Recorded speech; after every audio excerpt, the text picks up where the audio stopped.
Assalamualaikum warahmatullahi wabarakatuh. Banyak sekali pertanyaan jamaah, Ustadz kasih kami channel untuk kajian anak-anak muda. Di antara anak muda berasal dari Aceh, luar biasa. Channelnya Maulizul Akbar Nak.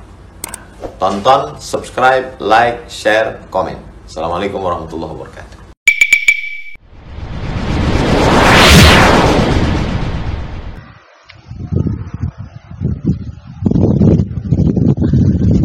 الحمد لله رب العالمين الذي أرسل رسوله بالهدى ودين الحق يظهره على الدين كله وكفى بالله شهيدا أشهد أن لا إله إلا الله وحده لا شريك له وأشهد أن محمدا عبده ورسوله الذي لا نبي بعده اللهم فصل وسلم وبارك على نبينا محمد صلى الله عليه وسلم تسليما كثيرا وصلى الله على آله وصحبه أجمعين أما بعد فيا عباد الله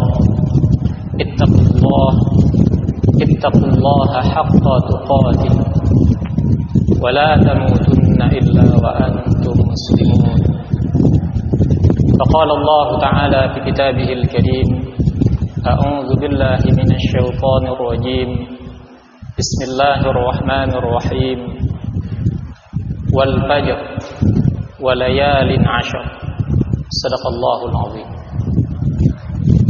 Sidang jamaah yang dirahmati Allah Subhanahu wa taala, tak terasa sudah hampir 2 pekan lamanya kita meninggalkan bulan yang dimuliakan oleh Allah Subhanahu wa taala.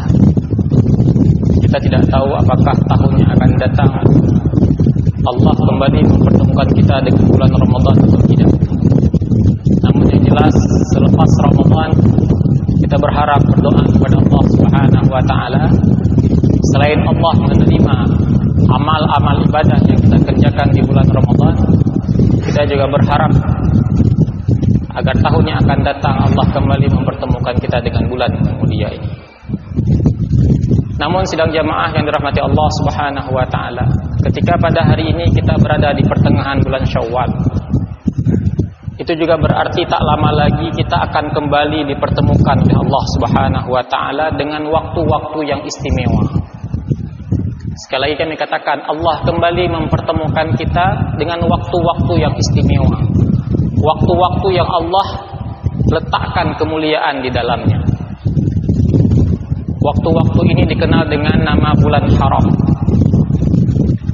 Setidaknya kita mengetahui bahwa di antara 12 bulan, mulai dari bulan Muharram sampai dengan bulan Zulhijjah, ada 4 bulan yang disebut dengan bulan haram. Sebagaimana firman Allah Subhanahu wa taala di dalam surah At-Taubah ayat ke-36. Bulan apa saja itu? Bulan haram itu dimulai dari bulan Zulqa'dah, setelah itu bulan Zulhijjah, kemudian bulan Muharram, dan yang kemudian bulan Rajab. Dan kita akan bertemu dengan bulan haram berturut-turut, Zulqa'dah, Zulhijjah, dan Muharram. Dan di dalam bulan haram ini Allah Subhanahu wa taala letakkan lagi puncak dari keistimewaan. Keistimewaan itu terdapat di dalam bulan Zulhijjah, di 10 hari di awal bulan Zulhijjah. Sampai-sampai Rasulullah sallallahu alaihi wasallam memberikan kepada kita kabar. Di sana Rasulullah sallallahu alaihi wasallam bersabda, "Ma min ayyamin al-'amalu shalihu fiha ahabbu ila Allah min hadhihi al-ayyam." Tidak ada hari di mana amal-amal soleh yang dikerjakan di dalam hari-hari tersebut lebih Allah cintai bila dibandingkan dengan amal soleh yang dikerjakan pada hari-hari yang lain. Hari apa yang disebut itu? Kata Rasulullah SAW, yakni ayyamal ashar. Hari-hari itu adalah 10 hari di awal bulan Zulhijjah. Ketika Rasulullah SAW mengatakan tidak ada hari di mana amal soleh yang dikerjakan pada hari itu lebih Allah cintai dibandingkan dengan amal soleh yang dikerjakan pada hari-hari yang lain, para sahabat kemudian bertanya, dan membandingkan dengan satu amal yang kita ketahui begitu besar nilainya di sisi Allah Subhanahu wa taala, yaitu jihad fisabilillah. Para sahabat bertanya, qalu, berkatalah mereka, ya Rasulullah, walal jihad fisabilillah? Apakah bila dibandingkan dengan jihad fisabilillah sekalipun? Rasulullah SAW menjawab, walal jihad fisabilillah. Bahkan bila dibandingkan dengan jihad fisabilillah sekalipun, amal soleh yang dikerjakan di dalam 10 hari di awal bulan Dzulhijjah itu lebih Allah cintai. Kecuali, kata Rasulullah SAW, kecuali ada satu amalan yang bisa mengalahkan nilai yang dikerjakan di dalam 10 hari itu. Apa itu? Rajulun, seorang laki-laki, kharaja binafsihi wa malihi, yaitu seorang laki-laki yang dia keluar dari rumahnya dengan harta dan jiwanya, dia berangkat ke medan perang berjihad fisabilillah, falam yarji' min dzalika bi syai', dan dia tidak kembali lagi ke rumahnya. Artinya yang bisa mengalahkan nilai amal soleh yang dikerjakan di dalam 10 hari di awal bulan Dzulhijjah itu adalah seorang laki-laki yang gugur di medan perang. Saking luar biasanya nilai atau keistimewaan di hari-hari tersebut.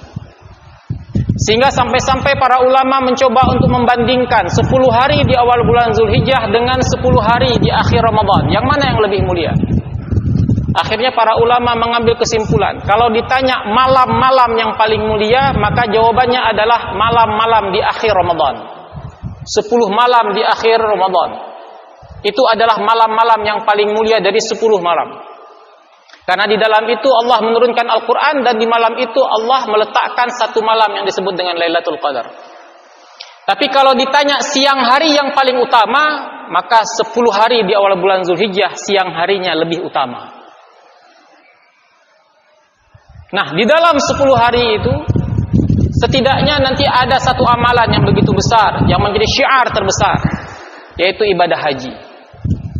Tapi selain haji ada satu lagi syiar yang begitu besar, yaitu kurban.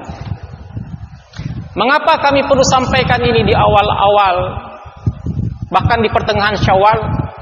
Karena ini bagian dari edukasi, Pak. Jangan sampai pada hari ini kita terlalu membesarkan sesuatu yang sebenarnya dalam agama biasa saja. Yang hana tak raya, tak peraya. Yang raya, tak ubud. Hari Raya Idul Fitri begitu buah di kalangan kita. Uro Raya Idul Fitri wah sekali, Pak. Ada THR, ada cuti bersama, mudik, arus balik. Sampai hari ini saja belum normal sekali kehidupan kita. Mentang mau raya, golomlah halal bihalal dan lain sebagainya. Si bulan batanya raya, Pak. Besar sekali Idul Fitri itu di tengah-tengah kita. Tapi sayangnya Idul Adha itu justru kecil sekali. Padahal kalau kita bandingkan Idul Adha itu lebih agung, lebih besar, Pak. Dari mana kita bisa mengetahui, lihat perbandingannya? Idul Fitri, kapan kita disuruh untuk bertakbir, Pak? Kita mulai bertakbir malam 1 Syawal.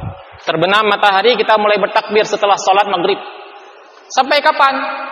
Sampai pelaksanaan sholat Idul Fitri besok paginya. Loho kahanale. Waktu zuhur masih ada takbir, nggak ada lagi. Sudah seperti biasa. Nabi dulu tahun ketiga Hijriyah, 1 Syawal berlebaran, 3 Syawal sudah berangkat ke Uhud, Pak, medan perang, pergi perang, Pak. Nabi hana pegah sahabat, prehle mentang leoro raya, gola abeh kueh lam, udah jam perang. Nah, hari ketiga sudah berangkat perang, sudah seperti biasa lagi, kehidupannya sudah normal lagi. Tapi Idul Adha, mulai kapan kita disuruh bertakbir, Pak? Paling tidak yang paling syiarnya itu terbenam pada tanggal 9 Dzulhijjah, malam 10 kita mulai bertakbir, terus bertakbir sampai waktu asar di tanggal 13 Dzulhijjah. 4 hari berturut-turut kita tidak boleh berpuasa, haram hukumnya. Harus makan, harus minum, hari makan minum, Pak. Besar sekali syiarnya. Tapi justru di kita kecil. Bahkan kalau hari Selasa, hari Raya Idul Adha, Rabu sudah masuk kantor. Padahal itu masih berkurban kita itu. Masih makan daging kurban. Bahkan masih bisa berkurban sampai hari ke-13. Begitu juga yang pernah kami edukasi pada bulan Ramadan yang lalu. Tentang Lailatul Qadar. Lailatul Qadar kalah pamor dengan malam nisfu Sya'ban. Nisfu Sya'ban ramai orang, Pak, melakukan ibadah, tapi Lailatul Qadar, menyambut Lailatul Qadar sepi masjid. Sehingga perlu kita edukasi, Pak. agar kita mengetahui yang mana yang seperlunya kita agungkan, yang mana yang perlu kita agungkan dalam agama ini. Bahkan bulan Zulhijjah itu bulan haram, dulu tidak boleh perang. Tidak boleh perang. Tapi bulan Syawal, tanggal 3, hari ketiga Lebaran, Nabi sudah berangkat ke Uhud, berperang melawan orang-orang Quraisy. Nah, di antara dua syiar yang besar ini, haji dan kurban, yang pada kesempatan kali ini kami ingin sampaikan kepada para jamaah adalah kurban. Mengapa kurban perlu kami sampaikan di awal-awal seperti ini? Agar ada persiapan. Karena kalau kita perhatikan, kurban itu heboh di kita, Pak. Sebentar lagi di masjid itu, di depan masjid Islamic Center, Taman Riyadhah, sudah ada kambing-kambing di situ. Sudah ada orang jual dadakan kambing di sana. Sudah tahu kita sebentar lagi hari raya kurban. Masjid-masjid sudah mulai mencari, membentuk panitia kurban, Pak. Nampak heboh sebenarnya. Tapi kalau kita perhatikan, Pak, jumlah orang yang berkurban masih sedikit ternyata. Kami mencoba untuk melakukan survei kecil-kecilan, membandingkan antara satu kampung dengan kampung yang lain.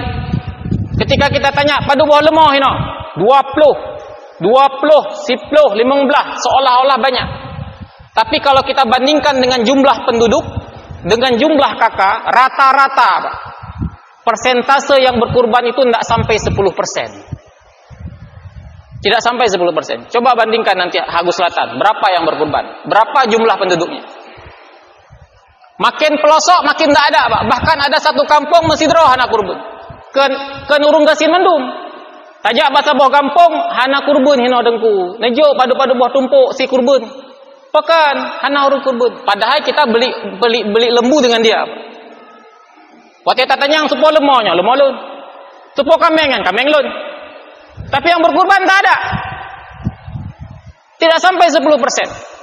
Paling banyak 20%. Sementara kalau kita lihat rumah-rumah mewah berjajar, Pak. Kalau kita lihat data fakir miskin, tidak sebanyak itu, tidak sampai setengah di kampung itu. Tapi yang berkurban sedikit sekali.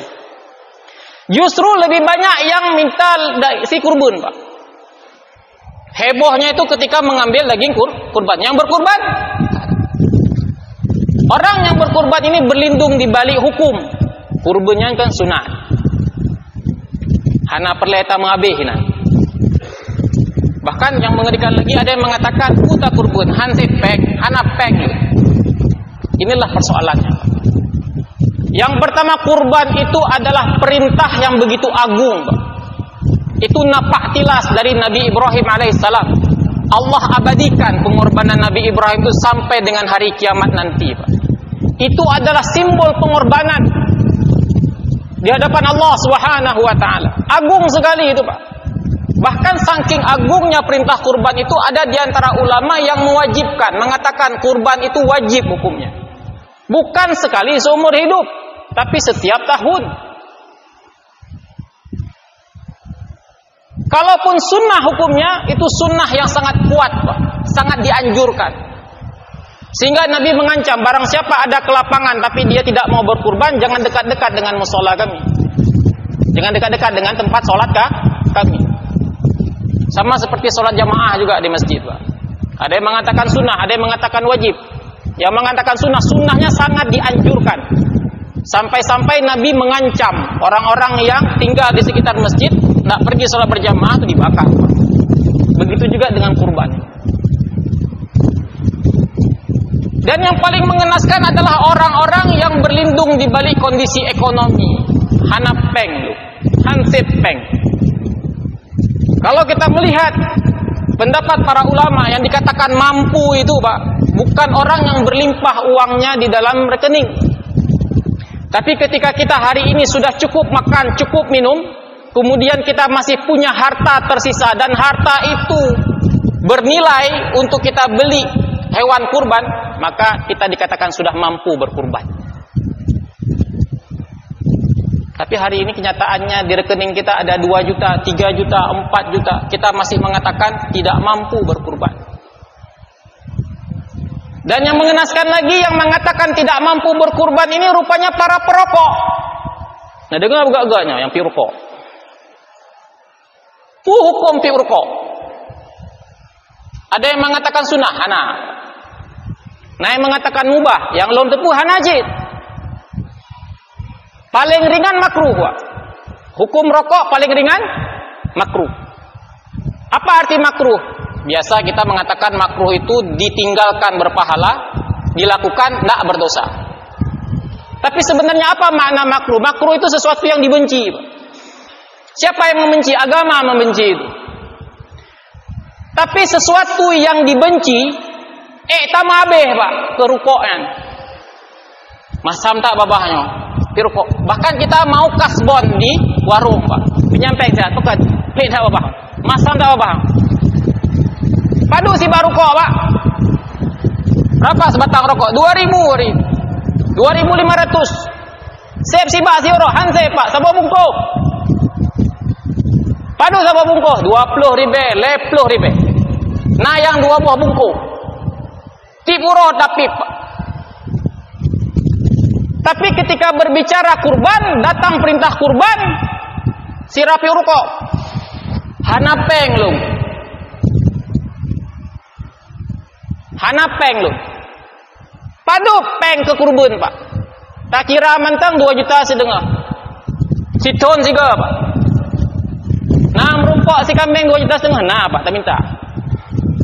Kalau kita bagi 365 hari, berapa jatuhnya sehari, Pak? 6.800 perak. 6.800 perak sehari, Pak. Kita genapkan saja 7.000 perak sehari, Pak. Berapa batang rokok itu?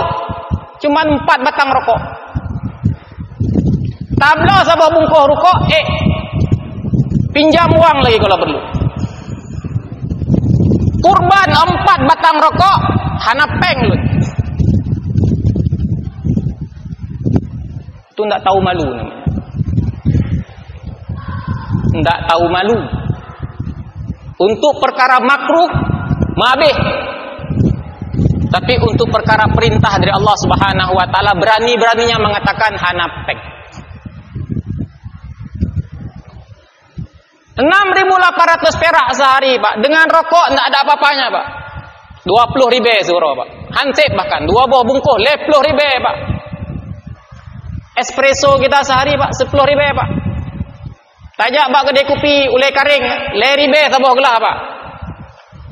6.800 enggak ada apa-apa aja dengan kuota pulsa kita, Pak. Tapi sayangnya kita berani-beraninya mengatakan tidak ada uang. Dan yang lebih tak tahu malu lagi, sudah tak berkurban. Ketika hari kurban, datang ke panitia kurban, sabot tumpuk. Minta loh. Hansip sabot tumpuk 2 nah. Lebot tumpuk nah. Itu lebih tak tahu malu lagi. Dan ternyata kalau kita perhatikan, kurban ini ternyata bukan urusan kaya tak kaya. Tapi urusan mau tak mau. Sekitar 10 tahun yang lalu, teman kami bercerita langsung kepada kami, Pak. Ketika beliau bertemu dengan seorang laki-laki tua, Pak. Buta sebelah matanya. Menjual sapu lidi, Pak. Di Biren ketemunya. Pah di Kemeligo Birenyan, Pak.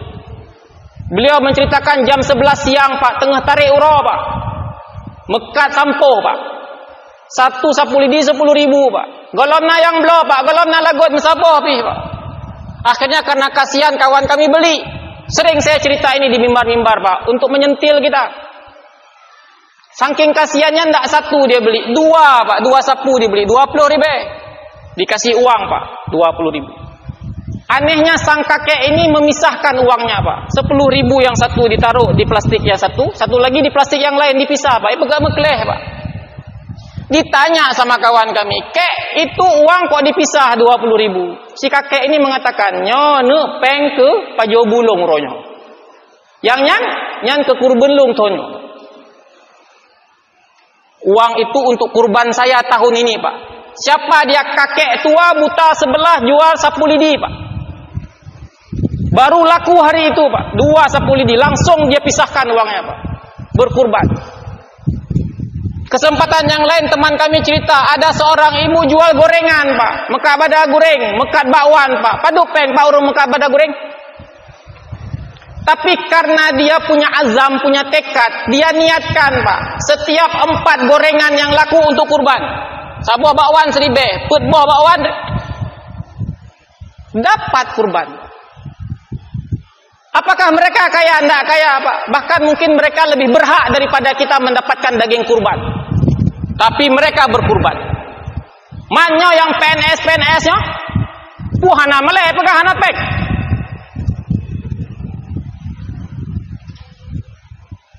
Hana malay pegah hana pek Pak. Hayu tak jabang de kupilong kontraktor.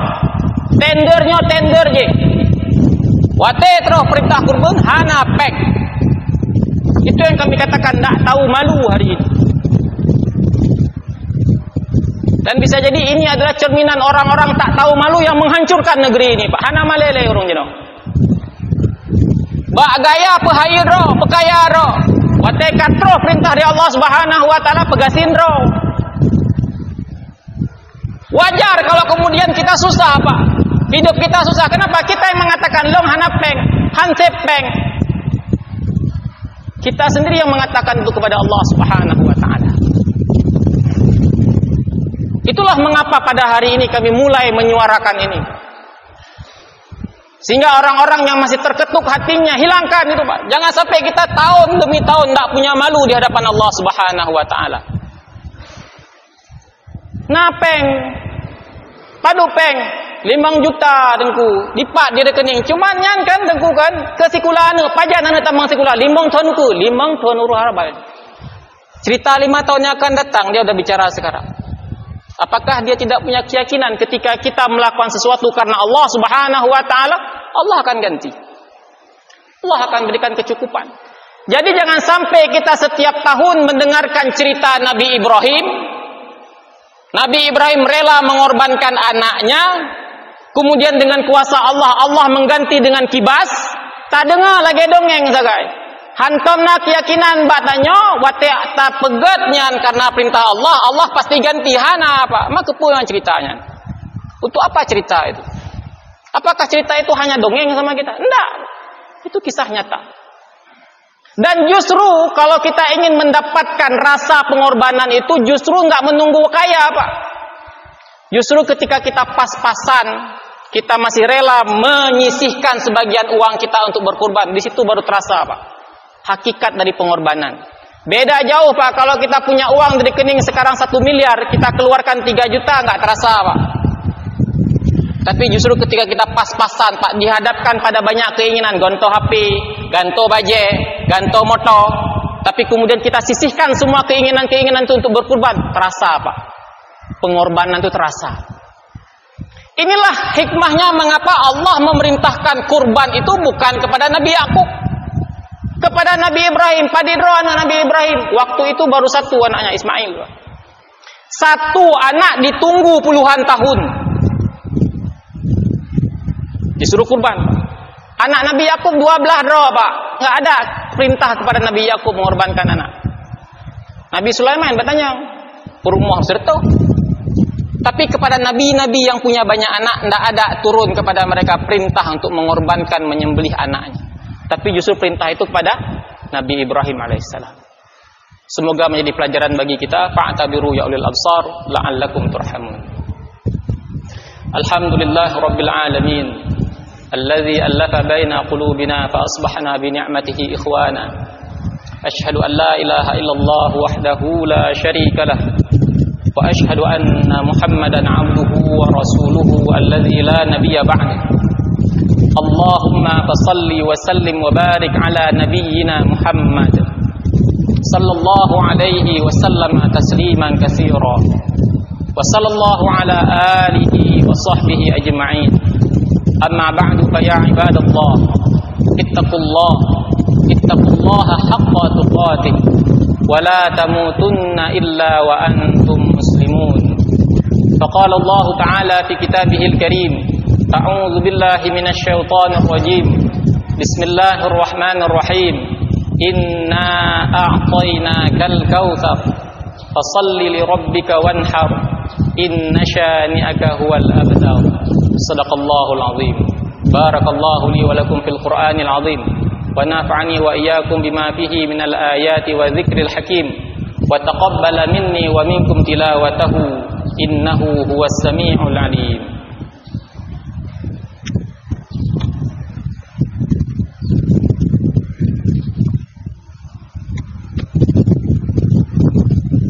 الحمد لله رب العالمين الذي أرسل رسوله بالهدى ودين الحق ليظهره على الدين كله وكفى بالله شهيدا. أشهد أن لا إله إلا الله وحده لا شريك له وأشهد أن محمدا عبده ورسوله الذي لا نبي بعده. اللهم فصل وسلم وبارك على نبينا محمد صلى الله عليه وسلم تسليما كثيرا وصلى الله على آله وصحبه أجمعين. أما بعد فيا عباد الله اتقوا الله وقولوا قولا سديدا يصلح لكم أعمالكم ويغفر لكم ذنوبكم ومن يطع الله ورسوله فقد فاز فوزا عظيما. فقال الله تعالى في كتابه الكريم: أعوذ بالله من الشيطان الرجيم بسم الله الرحمن الرحيم قل هو الله أحد الله الصمد لم يلد ولم يولد ولم يكن له كفوا أحد. اللهم اغفر للمؤمنين والمؤمنات والمسلمين والمسلمات الأحياء منهم والأموات برحمتك يا أرحم الراحمين. ربنا ظلمنا أنفسنا وإن لم تغفر لنا وترحمنا لنكونن من الخاسرين. ربنا فاغفر لنا ذنوبنا وكفر عنا سيئاتنا وتوفنا مع الأبرار. ربنا آتنا في الدنيا حسنة وفي الآخرة حسنة وقنا عذاب النار والحمد لله رب العالمين. أقم الصلاة.